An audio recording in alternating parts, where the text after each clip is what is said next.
안녕하세요. 키자TV 투자의 정석 펀드 담당 웅쌤입니다.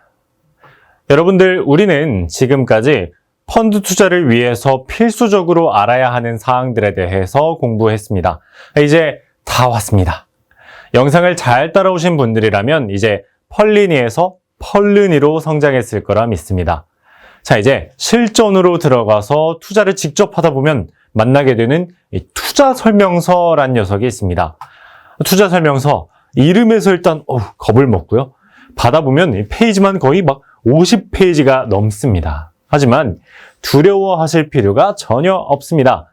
오늘은 투자 설명서가 뭔지, 투자 설명서에서 어떤 부분을 집중해서 봐야 하는지 알아보도록 하겠습니다. 자, 먼저 투자 설명서는 왜 만드는 걸까요? 투자 설명서의 용어 사전을 인터넷에 찾아보면 이렇게 나옵니다. 증권을 모집 또는 매출할 경우 발행하는 투자 설명. 너무 어려워요. 그쵸? 그냥 딱 보기만 해도 토 나올 것 같아요. 어제 먹은 거 확인할 것 같아요. 그죠? 자, 여기서 포인트들을 캐치를 해보겠습니다.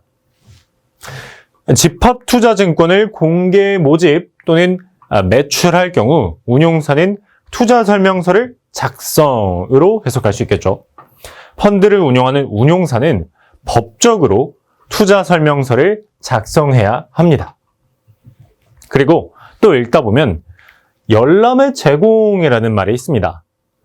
각 운용사의 공모펀드 투자 설명서는 그 펀드를 운용하는 운용사의 홈페이지 또는 전자공시 시스템, 금융투자협회 등에서 쉽게 열람할 수 있도록 하라는 뜻이겠죠.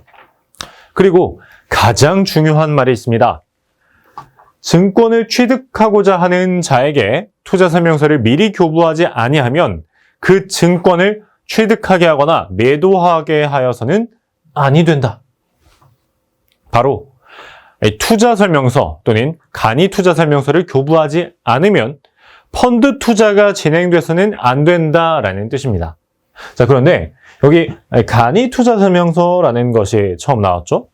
자, 간이라는 게 무슨 뜻이죠? 간단하고 그리고 편리하다, 뭐 그런 뜻이죠? 자, 이 투자 설명서가 너무 기니까 핵심만 요약한 간이 투자 설명서라는 것을 만들고 있습니다. 자본시장법 제124조에 의거하여 집합투자증권의 경우에는 투자자가 투자 설명서의 교부를 별도로 요청하지 않는 경우에는 간이 투자 설명서만 교부할 수 있도록 하고 있습니다. 그러니까 굳이 긴 투자 설명서를 읽지 않고 간단한 간이 투자 설명서를 읽음으로써 투자를 진행할 수 있다는 것이죠. 왜 펀드 투자할 때 이렇게 양도 많고 복잡한 투자 설명서를 확인하려고 하는 것일까에 대한 답변이 우리가 처음 본 이 문장 안에 다 들어 있습니다. 이래서 투자 설명서를 제공하는 거죠. 그러면 투자 설명서는 저런 이유니까 안 봐도 되겠다 생각하시는 분들 있죠. 그러면 안 됩니다. 투자 설명서는 꼭 확인을 해보셔야 돼요. 여러 가지가 이유가 있지만 투자자의 입장에서 말씀드리면 내 투자 성향과 펀드의 투자 방법이 일치하는지 확인하는 작업이기 때문입니다. 왜 투자 성향과 펀드 투자 방법이 일치해야 하는 걸까요? 투자 설명서는 쉽게 말하면 이력서입니다. 자, 저는 이런 이름을 가진 펀드입니다. 저는 이런 목적과 전략으로 투자를 진행하고 제 소속 회사와 운용력은 누구누구이고 저는 언제부터 설정되어 운용되어 왔습니다. 이런 저를 잘 읽고 투자해 주세요 라고 투자 설명서가 말하고 있기 때문에 여러분들이 채용 담당자예요, 만약에? 그러면 이 이력서를 대충 그냥 읽고 막 선풍기에 날려보낸 다음에 저 멀리간에 딱 짚고 저 놈으로 하자. 이렇게 하시나요? 아니죠. 그렇기 때문에 투자 설명서를 통해 내 투자 성향과 펀드의 투자 방법이 일치하는지를 판단하셔야 합니다. 투자 설명서에 있는 모든 것들은 다 중요하고 각자 투자 설명서에서 중요하게 보는 게 다를 수 있습니다. 다만 여러분들이 펀드 투자하기 전에 그래도 이것들은 꼭 봤으면 좋겠다 하는 7가지를 이렇게 말씀드리려고 해요. 첫 번째, 투자 위험 등급을 확인하셔야 합니다. 보통 투자 위험 등급은 6가지로 나뉘어져 있습니다. 우리가 투자하는 대부분의 주식형 펀드는 펀드에서 주식을 투자하는 비율에 따라 등급이 나뉘게 되지만 대부분은 조금 높은 위험의 등급을 가지고 있다는 확률이 크다라는 걸 좀 예측해 볼 수 있겠죠.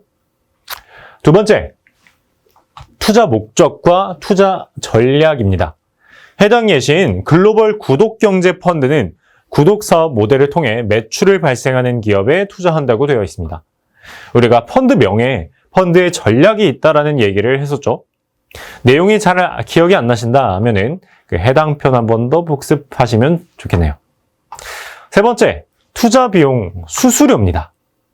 투자 설명서를 보면 바로 앞에 해당 펀드를 투자할 때 예측 가능한 투자 비용이 이렇게 예시로 적혀 있습니다. 가장 많이 투자가 되는 A 클래스와 C 클래스로 구분이 되어 있고 1,000만 원을 투자할 경우 1년간 지출되는 비용도 이렇게 적혀 있네요.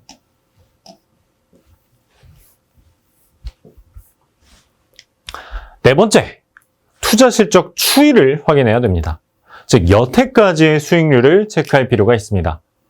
키움 글로벌 구독경제라는 펀드의 지난 수익률이 어땠음을 확인해 보는 거죠.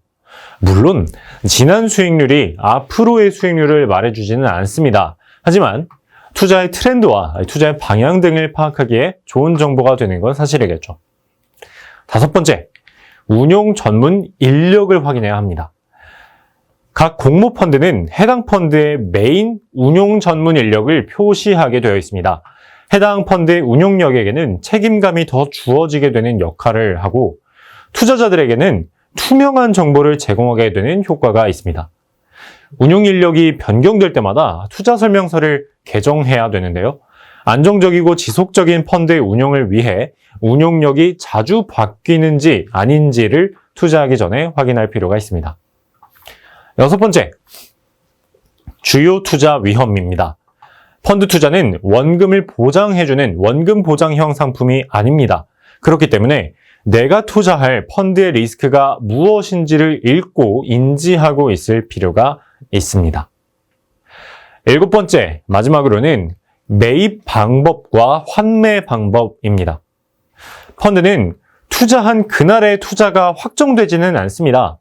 주식 판매 대금의 입금 주기, 환율 변동성, 글로벌 펀드의 경우 각 나라별 금융시장 오픈 시간이 다르기 때문에 시차가 존재합니다. 이런 것들을 확실히 알고 있어야 환매할 경우 바로 돈이 들어오지 않는다고 당황하는 일이 없겠죠? 자, 이외에도 투자 설명서에는 투자하기 전 숙지해야 할 중요한 내용들이 많습니다. 그러나 너무 많은 내용들이 있기 때문에 간이 투자 설명서라는 걸 제공한다고 했었죠. 제가 말씀드린 7가지가 다 간이 투자 설명서에 들어가는 내용입니다.